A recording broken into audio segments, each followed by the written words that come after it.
El aire de Nueva York en 1925 vibraba con una energía febril, una mezcla embriagadora de jazz sincopado, el rugido de los motores Ford Modelo T y el murmullo clandestino de los speakeasies que albergaban el latido nocturno de la ciudad.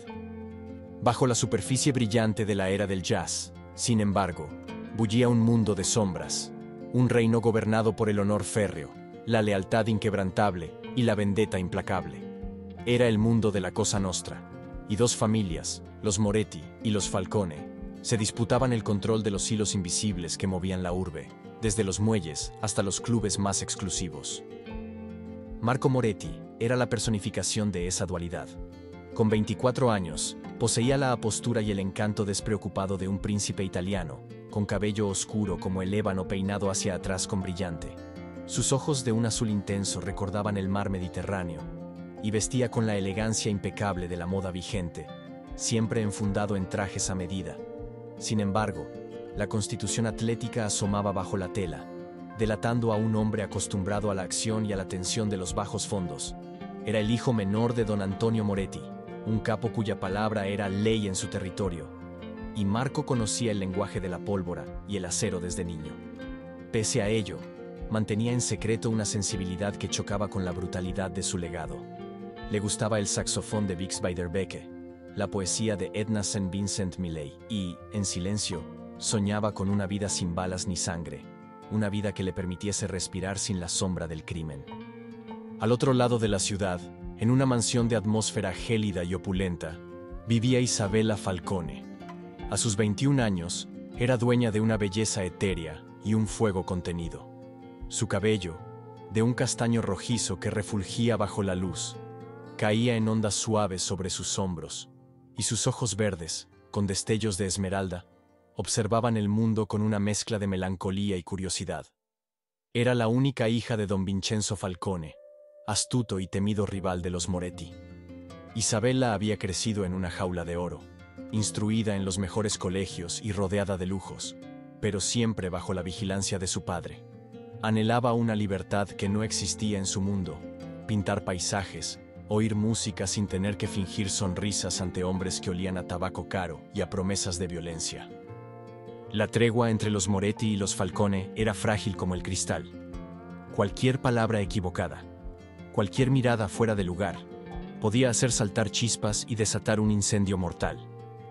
Ambas familias sabían que un conflicto abierto sería un desastre, un infierno que solo beneficiaría a la policía y a clanes menores con ambiciones de ascenso. Por eso, existían ciertos eventos neutrales, bodas de terceros, fiestas organizadas por políticos, en los que miembros de ambas familias coincidían envueltos en la cortesía tensa de quienes saben bailar en la cuerda floja. Fue en una de esas noches, la celebración del cumpleaños del senador O'Malley, donde la tormenta empezó a gestarse. El salón del Hotel Astor resplandecía bajo la luz de enormes candelabros de cristal. El champán fluía como un río dorado, y la orquesta de jazz interpretaba melodías que invitaban a bailar y a olvidar. Marco llegó con su padre, don Antonio, y su hermano mayor, Luca, un hombre de carácter rudo y mano firme. Marco se sentía fuera de lugar, como siempre, hastiado de las exhibiciones de poder y la hipocresía.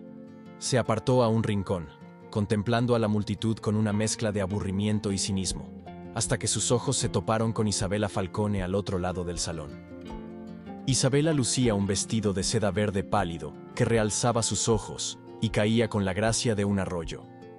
Una diadema de perlas adornaba su cabello. Por un instante, Marco olvidó todo ruido. La música y las risas se convirtieron en un murmullo lejano. Solo existía ella, la forma en que la luz acariciaba su perfil, la sutil tristeza en su sonrisa, el misterio que la rodeaba. Fue como un imán, un tirón visceral que le robó el aliento. Mientras tanto, Isabella también lo observaba. Reconoció en él la figura de un Moretti, el enemigo, y sin embargo, en sus ojos azules, descubrió algo que desmentía cualquier violencia.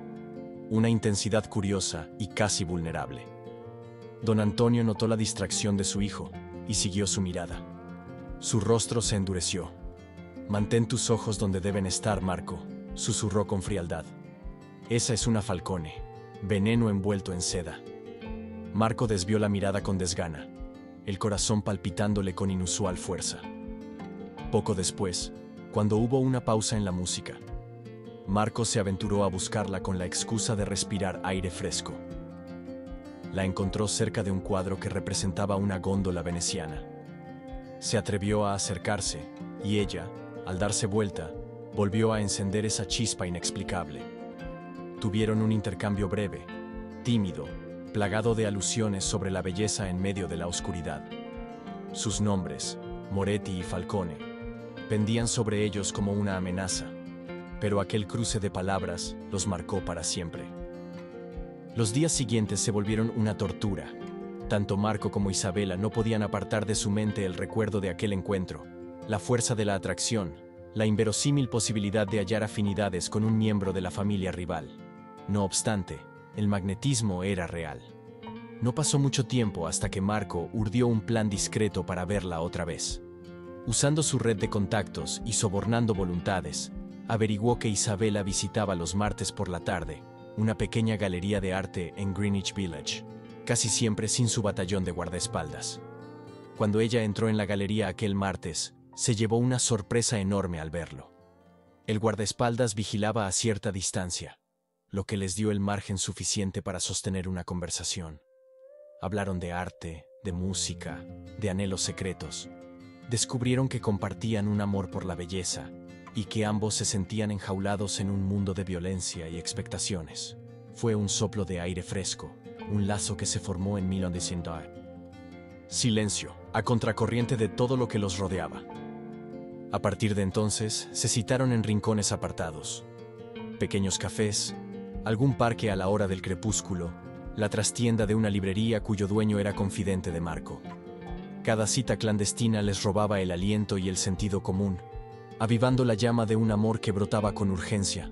Se besaron por primera vez bajo la lluvia, en un callejón junto al río Hudson. Ese beso fue el sabor de la libertad y la perdición, un riesgo que podía costarles la vida, pero que ninguno deseaba evitar. Entretanto, la rivalidad entre las dos familias escalaba. Un cargamento de licor, un soplón ultimado en territorio neutral, pequeños fuegos que amenazaban con convertirse en un incendio devorador. Luca Moretti, el hermano de Marco, sospechaba de sus ausencias y su renovada alegría. Lo siguió una tarde y con horror descubrió la verdad. Vio a Marco de la mano de Isabela Falcone saliendo de un cine de autor. El furor de Luca se desató al instante. Aquello no era solo una irresponsabilidad, era una traición al honor de los Moretti. Se lo comunicó a don Antonio, y no tardó en llegar también a oídos de don Vincenzo Falcone, gracias a sus propios informantes. La furia de ambos patriarcas se desencadenó como un trueno. Don Antonio convocó a Marco en su estudio, una estancia ahogada en penumbra y olor a tabaco, forrada de libros que guardaban secretos. ¿Es cierto que te has visto con la hija de Falcone?, preguntó con la voz contenida, preludio de la tormenta. Marco asintió, los labios apretados y el corazón lleno de coraje. La amo, padre. Entonces don Antonio estalló. Lo abofeteó. Gritó que eso no era amor, sino una traición imperdonable. Exigió su obediencia. Ordenó que no volviera a ver a Isabela, bajo amenaza de represalias terribles. Luca se erigió como el carcelero de su hermano menor, decidido a custodiarlo y evitar cualquier aproximación. En la otra orilla, don Vincenzo recibía a su hija con la mirada helada de un hombre cuyo orgullo había sido pisoteado. Me has deshonrado, Isabela. Has puesto en riesgo a tu familia por un capricho. Los Moretti son serpientes. Todos. Isabela lo enfrentó con valentía. Le dijo que amaba a Marco y que no pensaba que él fuera un monstruo. Pero don Vincenzo, temblando de ira, declaró que debía casarla con el hijo de un socio siciliano, sellando así una nueva alianza y borrando la mancha de su aventura con un enemigo. Isabela fue recluida en la mansión, rodeada de guardaespaldas, sin modo de escapar. Separados y vigilados, Marco e Isabela se aferraron a sus sentimientos con la desesperación de quienes ven en el otro su única esperanza. De manera clandestina, ella logró enviarle una nota a través de su vieja niñera, María, que era en secreto comprensiva. La nota decía: «No puedo vivir sin ti. Encontraremos la forma. Por siempre tuya, y... Cuando Marco leyó esas palabras, una determinación febril floreció en su interior. Solo contaba con una aliada al alcance: su madre, Sofía Moretti, una mujer dulce y observadora que comprendía el amor que impulsaba a su hijo a desafiar el orden de su mundo. La ciudad pareció encapotarse con la nube de tensión creciente. No faltaban quienes susurraban que se acercaba una guerra total entre los Moretti y los Falcone. El contrabando de licor se convertía en botín disputado, y los rumores de un inminente intercambio de balas se multiplicaban en cada esquina. Entre disparos y gritos, los jóvenes enamorados temían que su historia terminaría de la peor manera. Sofía habló con don Antonio, suplicó, advirtió que un derramamiento de sangre no traería más que dolor. Pero el patriarca, enraizado en décadas de rivalidad, estaba sordo a los ruegos de la compasión. Entonces Marco, en un arranque de valentía y locura, decidió tomar el destino en sus propias manos. Con ayuda de un puñado de hombres leales, sobornó a un par de guardias de la mansión Falcone para enviar un mensaje a Isabela. Quería que escaparan juntos de la ciudad, encontrar un lugar lejos de la violencia. El plan era suicida, pero ninguno veía otra salida. Ella, desesperada, aceptó con un nudo en la garganta. Así que fijaron el encuentro en una noche sin luna, en un muelle olvidado del East River, donde un barco de carga zarparía de madrugada. De ese modo esperarían escabullirse de la vigilancia. En las horas previas, el hermano de Marco se percató de sus movimientos extraños. Lucas se empeñó en seguirlo de nuevo, sintiendo una mezcla de furia y celos. Entretanto, Isabela engañó a sus guardias con la ayuda de María, que fingió un ataque para distraerlos. Vestida de manera sencilla, la joven Falcone logró cruzar los jardines y robar un automóvil para dirigirse al muelle. Sus manos temblaban al volante, la respiración entrecortada, y cada bocanada de aire venía acompañada del temor de ser descubierta. Pero la llama de la esperanza era más fuerte, y el amor la impulsaba hacia adelante. Marco llegó al punto de encuentro con un maletín que contenía algo de ropa y todos sus ahorros. Vestía un abrigo largo y un sombrero, intentando pasar inadvertido. Su pulso se aceleró al ver el coche de Isabela aparcar en la penumbra. Ella salió, temblorosa, y corrió a abrazarlo. Durante unos segundos, se sintieron a salvo en ese abrazo, con la idea de que la promesa de huir era suficiente para cambiar su vida.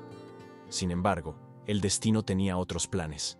Antes de que pudieran subirse a la lancha que aguardaba más abajo, unos focos iluminaron la escena y se oyeron gritos que rompieron la noche.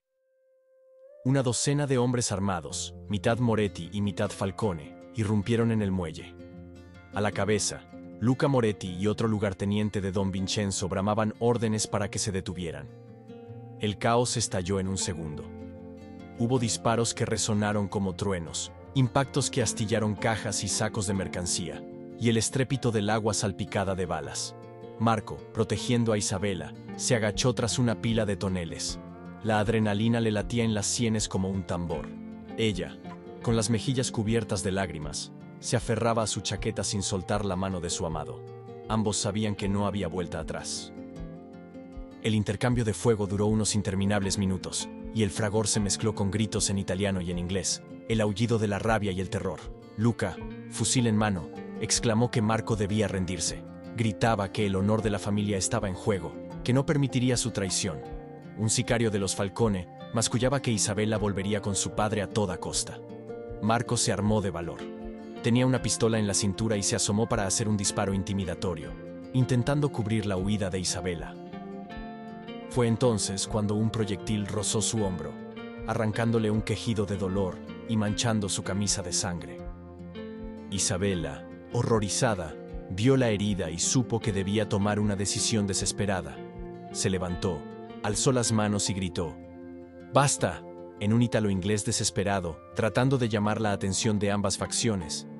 Avanzó un paso, impasible ante las armas que seguían apuntándola. «Luca, tú también me escuchas, y tú, Genaro», dijo dirigiéndose al hombre de su padre. «¿No veis que esta guerra no es más que destrucción? Dejadnos en paz». Su voz resonó en la oscuridad. Por un segundo eterno, nadie disparó. Parecía que incluso las olas contuvieron el aliento. Marco, con el hombro ardiendo y la respiración entrecortada, aprovechó para ponerse de pie junto a ella, sosteniéndose con esfuerzo. Se escucharon pasos que se acercaban, y entonces aparecieron dos figuras más, don Antonio Moretti y don Vincenzo Falcone en persona, cada uno flanqueado por un par de hombres. Habían llegado para presenciar la culminación de aquel drama que amenazaba con incendiar la ciudad. Antonio Moretti, con el ceño fruncido, observó a su hijo herido y a la hija de su peor enemigo ofreciéndole soporte. Don Vincenzo, de tez pálida y semblante gélido, se acercó con un desprecio abyecto reflejado en sus ojos. El tiempo pareció detenerse mientras los patriarcas se contemplaban, y en medio, los jóvenes enamorados permanecían unidos, retando al destino. «Creo que ya se ha derramado suficiente sangre», dijo don Antonio, la voz carente de su habitual altanería. Algo en la escena, en la decisión de su hijo, en la desesperación de la chica Falcone, le había hecho dudar. Si seguimos por este camino, ninguno ganará. La policía nos aplastará, y habremos enterrado el futuro de nuestras familias. Vincenzo Falcone no respondió de inmediato. Sus facciones se mantuvieron duras. Tal vez recordó a su propia esposa fallecida, o imaginó a Isabela cubriéndose de luto, manchada por la guerra. Miró a su hija, observó la forma en que lo miraba sin rencor, pero con una determinación innegable. De pronto, algo pareció resquebrajarse en su coraza. Mi familia no puede olvidar esta afrenta, pero contuvo un suspiro. Quizá es hora de que busquemos un acuerdo distinto. Luca bajó el arma, indeciso. Los hombres leales a las dos familias también aflojaron sus posturas, todavía tensos, como si en cualquier momento pudieran volver a disparar. En ese instante frágil, Marco e Isabela sintieron que podría haber una salida distinta a la muerte. Un silencio denso se cernió sobre el muelle, roto solo por el oleaje suave y algún jadeo contenido. Al final, con un gesto de la mano, don Antonio ordenó a sus hombres que se retiraran, y don Vincenzo hizo lo mismo. Ninguno de los dos patriarcas sonreía, pero habían evitado un baño de sangre mayor. El herido fue asistido rápidamente, y la policía, sin duda, aparecía en la distancia, atraída por los disparos, lo que los empujó a dispersarse con premura. Marco se dejó caer apoyado en Isabela, y ambos fueron conducidos a un escondite temporal, donde una enfermera de confianza lo atendió. Las horas siguientes resultaron un remolino de confusión. No se proclamó una paz firme, pero sí un alto el fuego momentáneo. Días más tarde, en una sala de juntas improvisada en un local neutral, don Antonio y don Vincenzo se reunieron de nuevo, cada uno con sus consejeros más cercanos. Discutieron con voces bajas y tensas, sabiendo que la ciudad estaba al borde del caos. Marco, con el hombro vendado, asistió, al igual que Isabela, quien no se separaba de él. Al principio, los padres se resistían a la idea de que sus hijos continuaran su relación, pues seguía siendo una afrenta simbólica. Pero el temor a una guerra definitiva y el cansancio de décadas de rencillas acabaron por inclinar la balanza. Se negoció una clase de alianza. La paz duraría mientras Marco e Isabela mantuvieran la discreción y ninguno de los clanes se aprovechara de la situación. Así fue como, en un giro inaudito, la historia de Marco Moretti e Isabella Falcone dejó de ser clandestina, para convertirse en el símbolo de una tregua, endeble pero auténtica. Todavía quedaban murmullos de descontento entre los viejos esbirros, todavía había viejas heridas que supuraban odio. Sin embargo, los patriarcas habían optado por no tensar más la cuerda y ver qué sucedía si permitían a sus herederos labrar otro camino. Isabela siguió viviendo en su casa, y Marco en la suya, pero cada día podía visitarla bajo escolta, o ella podía asistir a una velada en algún local con él, sin que las armas se alzaran en la penumbra. La ciudad de Nueva York, con sus luces y sus sombras, vio nacer un nuevo rumor. El rumor de que un Moretti y una Falcone habían unido sus destinos. Se contaba en susurros en los speakeasies, donde la música de trompetas y saxofones pintaba la noche de posibilidades. Algunos bandidos se burlaban, otros lo consideraban un presagio de cambio, y los más sensatos guardaban silencio, comprendiendo que aquellos dos jóvenes podrían estar iluminando un camino inédito para la Cosa Nostra local. La recuperación de Marco fue lenta. con Isabela siempre cerca, sosteniéndole la mano. Cada vez que ella lo miraba, recordaba que, de no haberse atrevido a soñar, jamás habrían llegado a ese punto. No era una utopía, ni la paz universal, pero por un instante, sabían que su amor había logrado torcer el cauce de la historia, al menos la de sus dos familias. Al cabo de algunas semanas, bajo un cielo inusualmente despejado, Isabela se paseó por un jardín exterior de la mansión Moretti, donde la esperaban Marco y su madre. El sol de la tarde bañaba los rosales, y el suave aroma del jazmín se mezclaba con el de la hierba recién cortada. Sofía, una mujer de carácter discreto, había dispuesto una merienda improvisada, queriendo conocer mejor a la chica que había robado el corazón de su hijo. Entre tazas de té y pasteles caseros, las dos mujeres cruzaron miradas cómplices, iniciando una relación que quizá podría reconciliar a los dos clanes de un modo más íntimo y sereno. Mientras tanto, Marco e Isabela se alejaron un instante para charlar en voz baja, sin testigos. Se tomaron de la mano, contemplando el cielo y el horizonte de la ciudad que se alzaba detrás del jardín. ¿Te arrepientes de algo?, preguntó ella con un murmullo. De haber desafiado a tu familia, de toda la sangre derramada. Él negó suavemente, acariciándole el rostro con ternura. No me arrepiento de conocerte, ni de amarte. Quizás sí de no haber encontrado antes un camino que evitara que la sangre se derramara, pero no pienso volver atrás. El porvenir se mostraba incierto, lleno de retos. La guerra no había acabado, ni mucho menos. Todavía había hombres ambiciosos, sedientos de una hegemonía criminal, dispuestos a encender de nuevo la llama. Pero en aquel jardín, mientras las sombras de la tarde se alargaban, Marco Moretti e Isabela Falcone sintieron que habían dado el paso más valiente de sus vidas. El ecos de plomo y seda que un día corearon sus familias comenzó a transformarse en un rumor diferente, una cadencia lejana pero palpable que prometía un futuro sin balas ni traiciones, si se atrevían a defender ese amor con la misma determinación que habían mostrado en el muelle. Eran dos jóvenes de sangre caliente, dos almas forjadas en el fuego de los barrios italianos de Nueva York, dos corazones que latían al unísono contra el ruido ensordecedor de la vendetta. Así se inauguraba la posibilidad de una paz frágil, y así proseguía la historia de un amor que pretendía sobrevivir contra todos los pronósticos. En el eco de las calles, entre la cacofonía de sirenas y trompetas de jazz, resonaba la promesa de que a veces, incluso en los páramos más oscuros de la humanidad, pueden florecer rosas sin espinas mortales.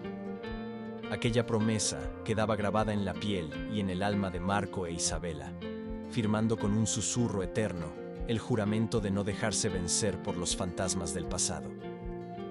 No era el fin de su historia, sino tan solo el principio de un camino en el que, entre plomo y seda, ellos anhelaban tejer un destino distinto.